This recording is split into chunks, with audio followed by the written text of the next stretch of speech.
Pri mikrofóne vítam kormidelníka domáceho týmu Piešťanských Čajok Martina Pospíšila. Pán tréner, dnes ste zaznamenali v podstate v úvodnom domácom stretnutí pred súťažou víťazstvo 6 bodov, ktoré sa však nerodilo ľahko. Pre vás je však asi podstatné niečo iné. Poprosím vás, skúste zhodnotiť nejak tento duel. Tak ja predovšetkým som rád, že konečne sme mohli realizovať herné situácie, pretože do 5-5 sme sa nedostávali v predchádzajúcich týždňoch a toto bol nejaký taký prvý test v situáciách 5-5. Včera prvýkrát na 15 minút, na 20 minút sme sa dostali do tých situácií, takže ja som predovšetkým rád, že sme ten zápas mohli odohrať. Samozrejme, čo sa týka výkonu, my máme strašne veľa práce pred sebou, pretože ten tím sa buduje sa herný koncept a musíme pracovať veľmi tvrdo tak, aby sme v októbri boli pripravení na ciele, ktoré máme.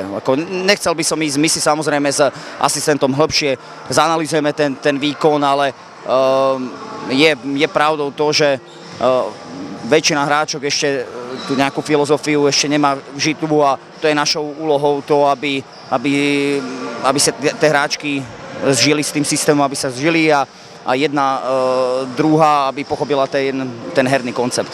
A jedna druhá, aby pochopila, aby sa tie hráčky pochopili navzájom. Ste v podstate už hneď odpovedali aj na ďalšiu otázku, ktorú som vám chcel položiť.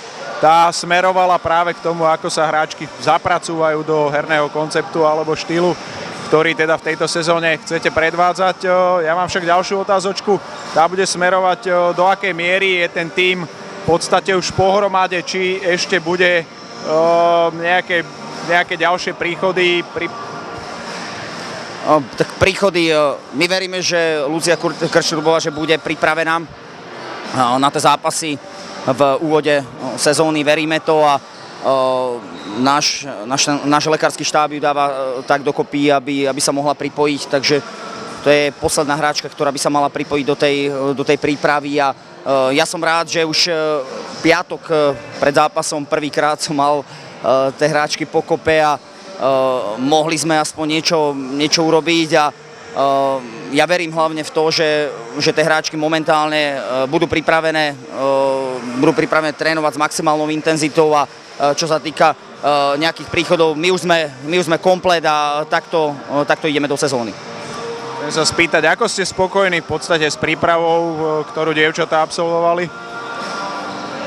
Tak je dôležité, že Marek Mikletič ako kondičný tréner urobil s hráčkami dobrú prácu, čo verím, že sa prejaví aj v priebehu sezóny a čo sa týka ďalších vecí, tak to uvidíme v sezóne, ako sme pripravení. Robíme všetko preto, aby sme boli pripravení tak, ako po minulé sezóny, po minulé roky a verím, že to tak, že nám to zafunguje tak, ako si my predstavujeme. Je to však špecifické kvôli tomu, že hneď ten prvý, nechcel by som povedať vrchol, ale prvý cieľ tej sezóny je hneď na začiatku. 5. októbra začíname kvalifikáciu FIBA Cupu s Pečom.